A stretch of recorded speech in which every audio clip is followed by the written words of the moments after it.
جو گالی دے سکتا ہے اس نے گالیاں دی، اور جس کے پاس گولی کی طاقت تھی اس نے مینڈوں کی طرح لوگوں کو بھون دیا۔ اور نتیجہ کیا ہے؟ اگر تم خون بوگے تو پھر اس کا نتیجہ تمہیں بھگتنا پڑے گا۔ کمزور انسان تمہارے سامنے سر نہیں اٹھا سکیں گے، لیکن احکم الحاکمین کی عدالت تو لگنے والی ہے۔ تمہیں اپنے ایک ایک عمل کا حساب تو دینا پڑے گا، تمہیں اپنے ایک ایک عمل کا حساب اللہ کی بارگاہ میں پیش کرنا ہوگا۔ وہ تو ذرے ذرے کا حساب دینا ہوگا، ایک ایک نعمت کا بھی حساب ہوگا اور ظلم و جبر کا بھی حساب ہوگا۔ آج تمہیں کوئی پوچھنے والا نہیں ہے، آج سب کچھ تمہارے اختیار میں ہے۔ جو کرنا چاہتے ہو کر لو، نہ تمہارا ہاتھ روک سکتا ہے نہ تمہیں کوئی ٹوک سکتا ہے، لیکن وہ ایک وقت آنا ہے کہ جس وقت میں ایک ایک عمل کا تمہیں حساب دینا ہوگا۔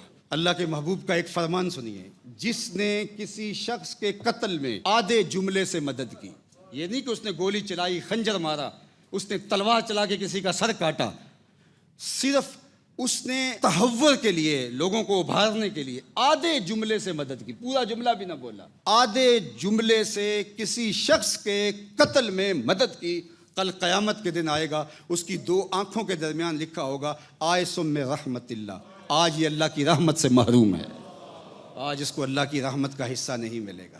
جس نے کسی ایک انسان کو قتل کیا اس نے پوری انسانیت کا قتل کیا۔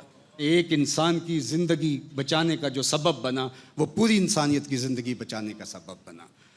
فرمایا کہ وَلَا تَقْتُلُوا النَّفْسَ الَّتِي حَرَّمَ اللَّهُ إِلَّا بِالْحَقِّ، مگر حق کے ساتھ۔ حق کا کیا مفہوم ہے؟ تو وہ یہ ہے کہ قتل کے بدلے میں قتل، قصاصاً اگر کسی کو قتل کیا جائے تو وہ حق ہے، وہ شریعت نے دیا ہے۔ اسی طرح جو شادی شدہ بدکار ہے اس کی سزا جو ہے وہ سنگساری ہے، تو وہ شریعت نے حق دیا ہے۔ تیسرا یہ ہے کہ اگر کوئی دین سے خارج ہو جائے، مرتد ہو جائے، تو اس کی سزا جو ہے وہ قتل ہے۔ ذالکم وصاکم بہ لعلکم تعقلون، کہا یہ تمہارے رب نے تمہیں وصیت کی ہے۔ عام کہنا بھی بڑی اہمیت کا حامل ہوتا ہے، لیکن وصیت اس سے بھی زیادہ شدید ہوتی ہے۔ یہ تمہارا رب تمہیں تاکید کرتا ہے اس لیے کہ تم عقل کرو، تم سمجھو اور غور و تدبر کرو۔